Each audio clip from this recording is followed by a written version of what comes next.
Hi Mark, I'm Terry from Sophomore Speaking and Listening Class Section B, and my student number is 54. Today I'm going to read the script of Markham Nolan's speech, How to Separate Fact and Fiction Online. I've been a journalist now since I was about 17, and it's an interesting industry to be in at the moment because, as you all know, there's a huge amount of upheaval going on in media, and most of you probably know this from the business angle, which is that the business model is pretty screwed. And as my grandfather would say, the profits have all been gobbled up by Google. So it's a really interesting time to be a journalist, but the upheaval that I'm interested in is not on the output side, it's on the input side. It's concerned with how we get information and how we gather the news.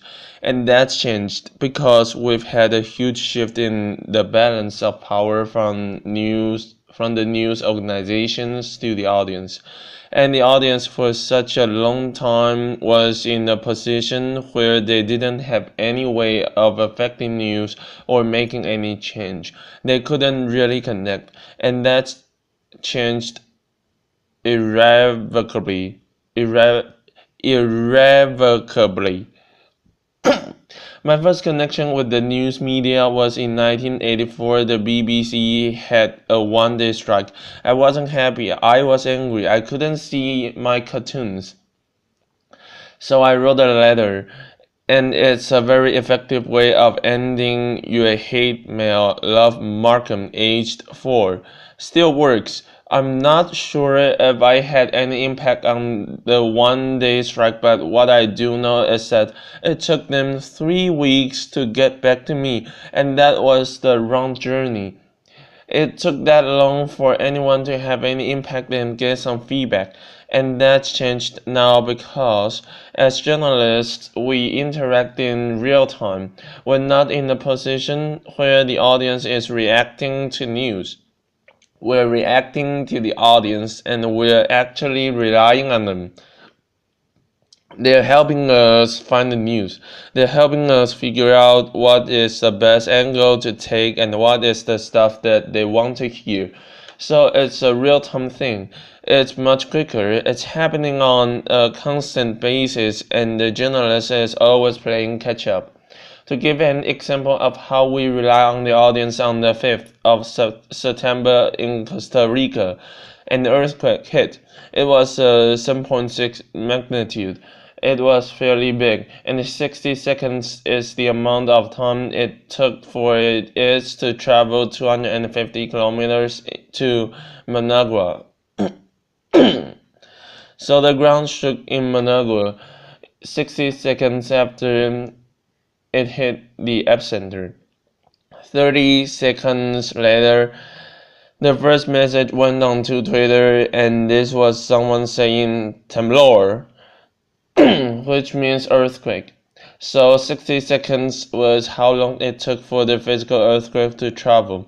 30 seconds later, news of that earthquake had traveled all around the world instantly. Everyone in the world hypothetically had the potential to know that an earthquake was happening in Managua. And that happened because this one person had a documentary instinct, which was to post a status update, which is what we all do now. So if something happens, we put our status update, or we post a photo, we post a video, and it all goes up into the cloud in a constant stream. And what that means is just constant, huge volumes of data going up. It's actually staggering.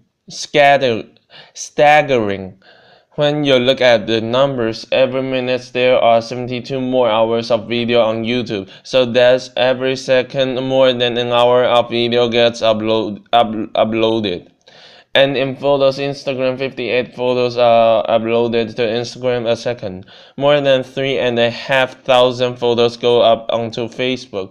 So by the time I'm finished talking here, there'll be 864 more hours of video on YouTube than there were when I started, and 2.5 million more photos on Facebook and Instagram than when I started.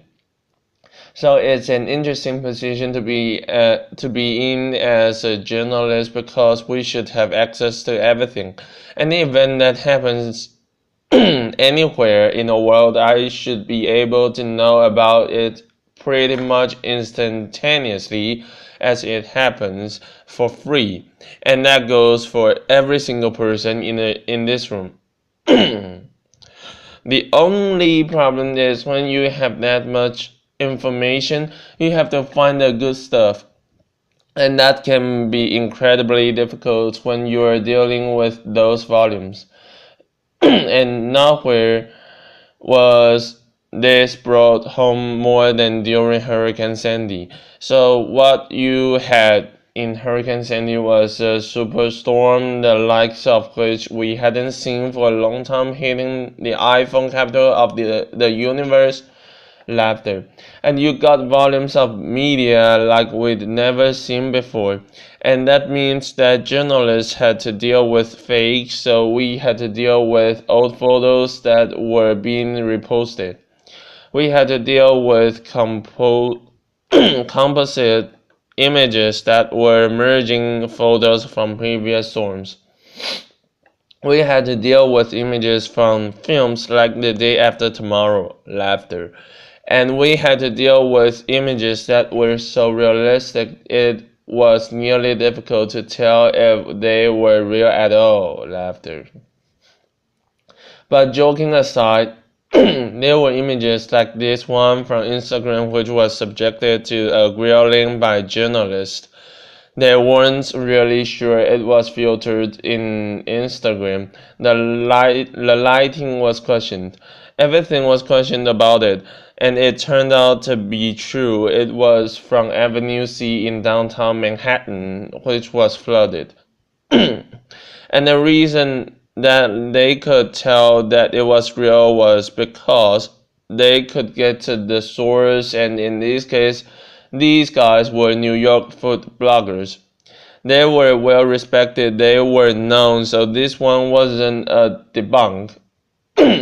It was actually something that they could prove.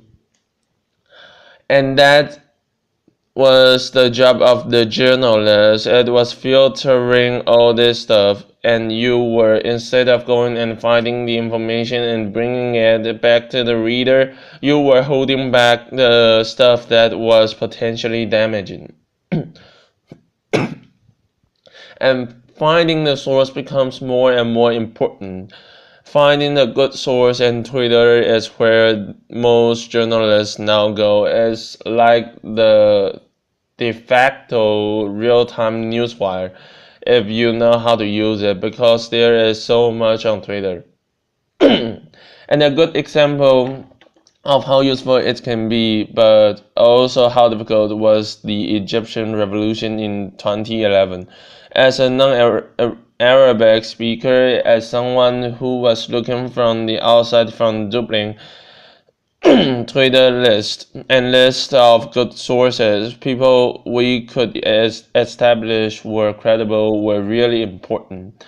And how do you build a list like that from scratch? Well, it can be quite difficult, but you have to know what to look for. This visualization was done by an Italian academic. He is called Andrea Pennison, and he basically took the Twitter conversation in Tahrir Square on the day that Hosni Mubarak would eventually resign, and the dots you can see are retweets. So when someone retweets a message, a connection is made between two dots. And the more times that message is retweeted by other people, the more you get to see these nodes. these connections being made. And it's an amazing way of visualizing the conversation, but what you get is hints at who is more interesting and who is worth investigating. And as the conversation grew and grew, it became more and more lively, and eventually you were left with this huge, big, rhythmic pointer of this conversation. You can find the notes though, and then you went and you go, right, I've got to investigate these people. These are the ones that are obviously making sense. Let's see who they are. Now, in the deluge of information, this is where the real-time web gets really interesting for a journalist like myself, because we have more tools than ever to do that kind of investigation. And when we start digging into the sources, you can go further and further than you ever could before. Sometimes you come across a piece of content that is so compelling you want to use it, you are dying to use it, but you're not 100% sure if you can, because you don't know if the source is credible. You don't know if it's a scrape. You don't know if it's a re-upload. And you have to do that investigative work. And this video, which I'm going to let run through, was one we discovered a couple of weeks ago. Video getting real windy in just a second. Rain and wind sounds. Explosion. Oh shit. Markham Nolan.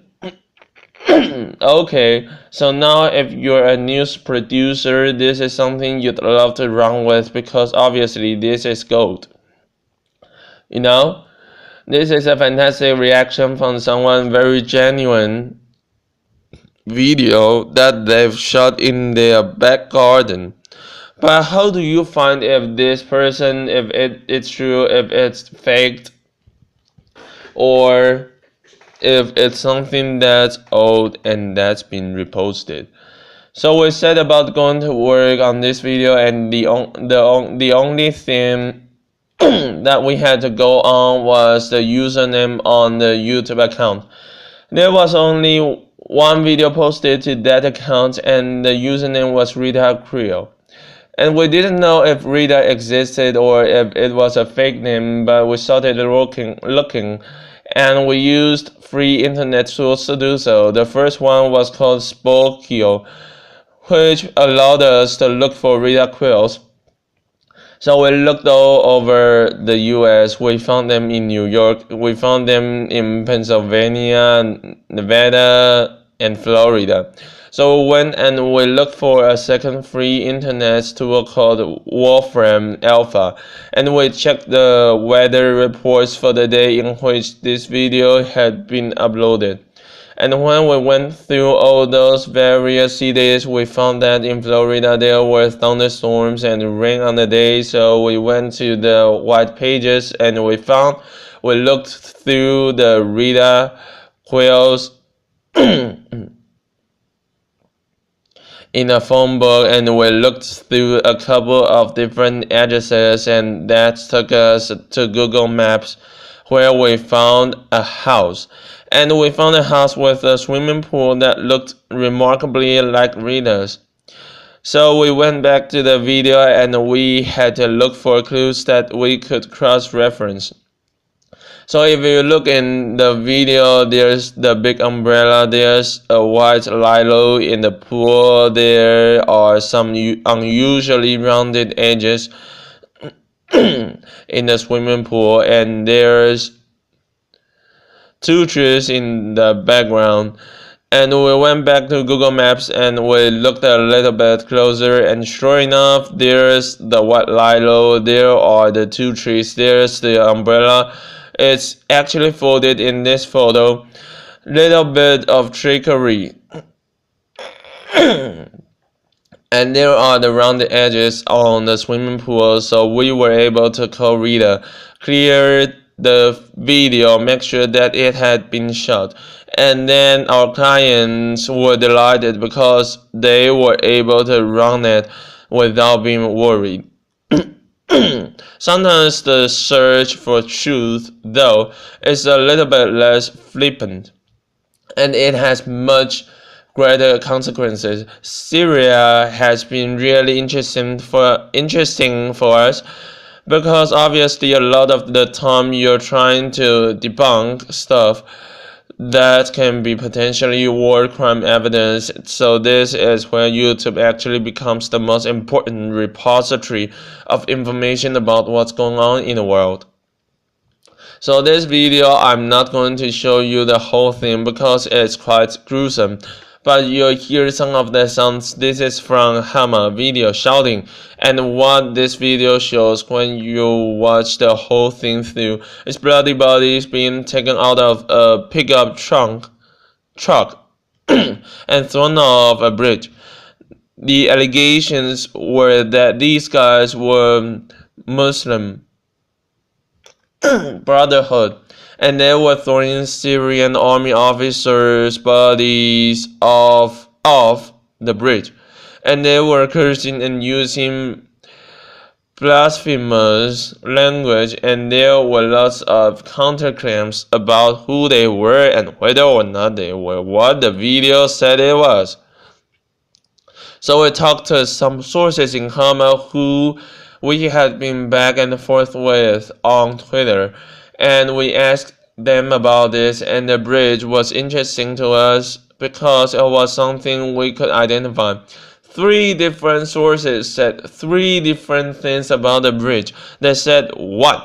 The bridge doesn't exist. Another one said the bridge doesn't exist, but the bridge does exist, but it's not in Hama. It's somewhere else.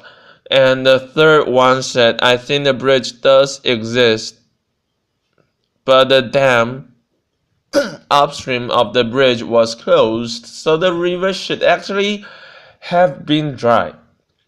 So this doesn't make sense. So that was the only one that gave us a clue. We looked through the video for other clues. We saw the distinctive railings which we could use.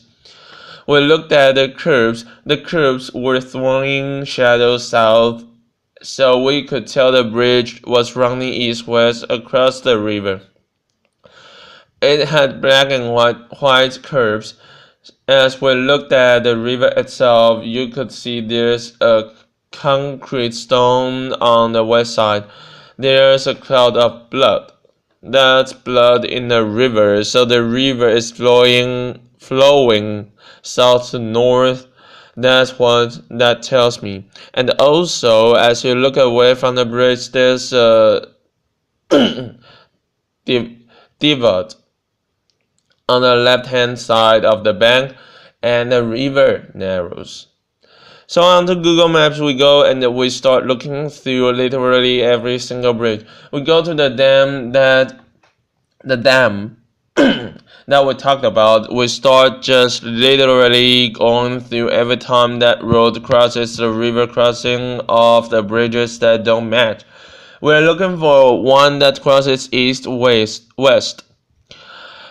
And we get to Hama. We get all the way from the dam to Hama, and there's no bridge. So we go a bit further. We switch to the satellite view, and we find another bridge, and everything starts to line up. The bridge looks like it's crossing the river east to west. So this could be our bridge. And we zoom right in. We start to see that it's got a median. So it's a 2-lane bridge. And it's got the black and white curves that we saw in the video. And as we click through it, you can see someone's uploaded photos to go with the map, which is very handy. So we click into the photos. And the photos start showing us more detail that we can cross-reference with the video. The first thing that we see is black and white curving, which is handy because we've seen that before. We see the distinctive railing that we saw the guys throwing the bodies over. and we keep going through it until we're certain that this is our bridge. So what does that tell me?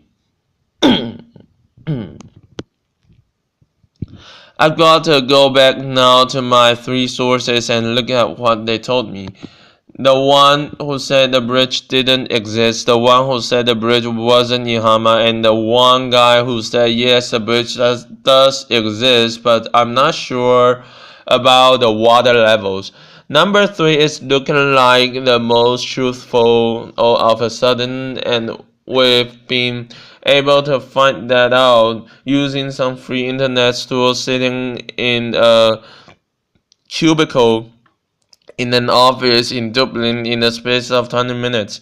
And that's part of the joy of this. Although the web is running like a torrent, there is so much information there that it's incredibly hard to sift and getting harder every day. If you use them intelligently, you can find out incredible information.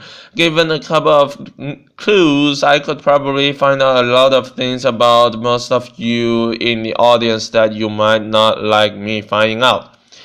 But what it tells me is that at a time when there's a greater abundance of information than there ever has been. It's harder to filter. We have greater tools.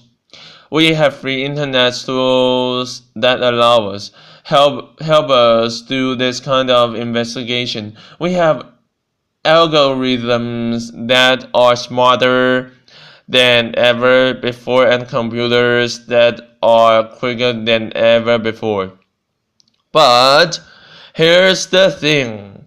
Algorithms are rules, they're binary, they're yes or no, they're black or white. Truth is never binary, truth is a value, truth is emotional, it's fluid, and above all, it's human. No matter how quick we get with computers, no matter how much information we have, you'll never be able to remove the human from the truth-seeking exercise because in the end, it is a uniquely human trait. Thanks very much. Applause.